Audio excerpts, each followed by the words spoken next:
Hi, what's up everyone? This is Darren Ng from Fast Track Property, where I transform your life and improve your destination. You know, we all work crazy hard putting all those long hours to not just improve our own present living conditions, but we also wish to pass on that accumulated wealth to our children. But unfortunately, many are not so sure about the law of succession for property in Singapore. And therefore today, I hope I can shed some light into this topic so that you and your family can craft out a better plan, right? But guys, do note that while every necessary effort has been made to make this video's content as accurate as possible, do reconfirm and seek professional advice as it is unique to your individual family situation, right? So today, I'll speak to you about legacy planning on your properties for your children, right? And I believe that there are many law firms and specialized firms giving free workshops on asset succession. And maybe at the end of the session, you could even engage them to give you a more comprehensive advice for a fee. As for today, I'm going to explore the kinds of properties you could be inheriting, right? A few scenarios from HDB to private residential properties and companies with real estate holdings. And for every situation or every scenario, I will be explaining its possible implications or options for the beneficiaries, all right? So for the first part, if you are looking to inherit a HDB flat, it will mean that you got to ask yourselves that, do you presently own a HDB flat? All right, and if the answer is yes, it will mean that you can only choose to keep one of these properties, right? You could either sell away your present flat and take on the property that has been passed on to you, or you choose to keep your present flat, but you have to then dispose of the property that has been handed over to you.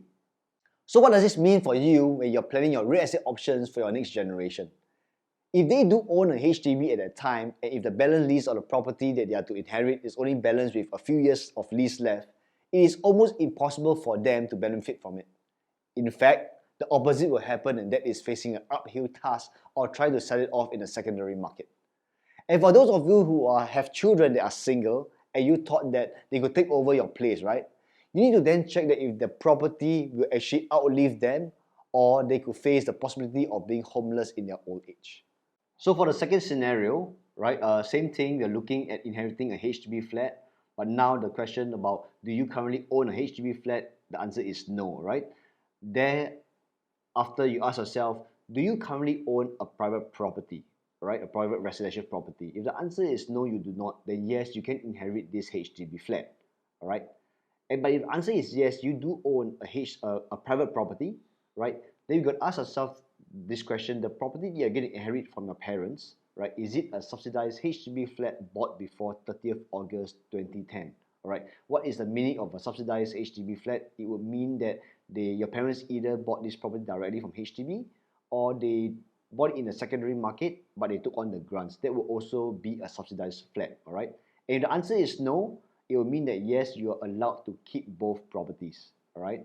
But if yes, it is a subsidized flat, again, it's back to the very first scenario, you only get to choose to keep one. So you either keep the property your parents handed over to you and dispose of your private property, or you keep on your private property and you sell off the property that your parents has handed over to you, all right? But do bear in mind, guys, that even if you're eligible to take over the flat, right, you must still fulfill the HDB requirements to form a nucleus or one of the eligible schemes, right? What do I mean by that? Is, for example, if you pass on this property and the surviving child or beneficiary is below 35 and not married, for example, all right, do not own a property, there is no fulfillment if any of the requirements of HDB.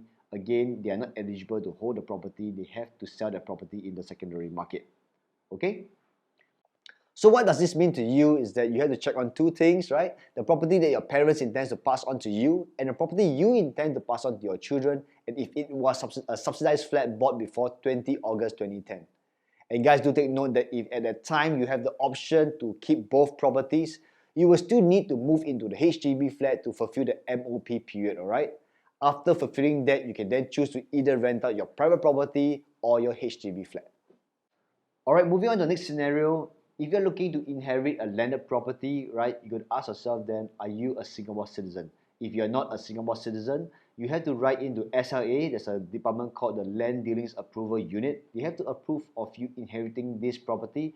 Otherwise, you have to dispose of it, right? And if you are a Singaporean, do you then currently own a HDB property? If you do not own a property, you are free to inherit this landed property. All right, but if you do own a property, a HDB property, then have you met your MOP?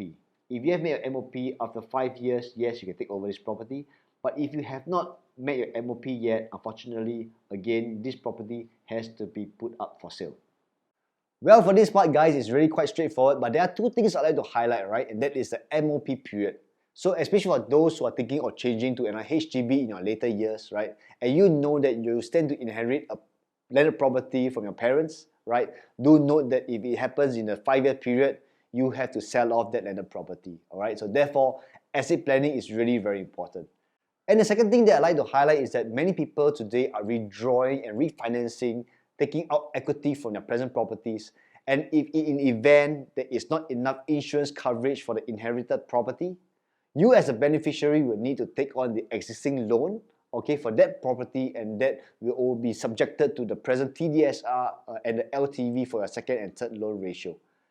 And if you could not take over the property because of those factors, you will then need to sell this property in the open market. And I personally feel it's going to be very sad because the efforts of the previous generation for wealth accumulation has gone to waste.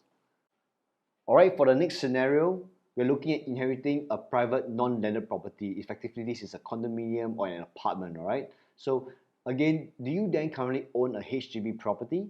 If you do not own a HDB property, yes, you are free to inherit this property. And if you do own a HDB, it comes back to the same point. Have you met your MOP? If you have met your MOP, yes, you can take over this property. But if you have not, again, you have to dispose of this property that has been handed over to you.